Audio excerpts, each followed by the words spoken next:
La Monnaie de Paris et puis Éric de Chassé nous ont parlé de cette idée de travailler autour de l'œuvre de Georges Mathieu et notamment de ses dessins.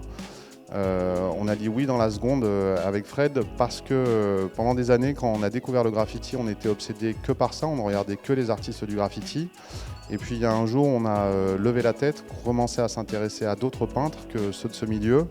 Et un des premiers peintres qu'on a vu, parce qu'il était partout autour de nous à cette époque, c'était Georges Mathieu.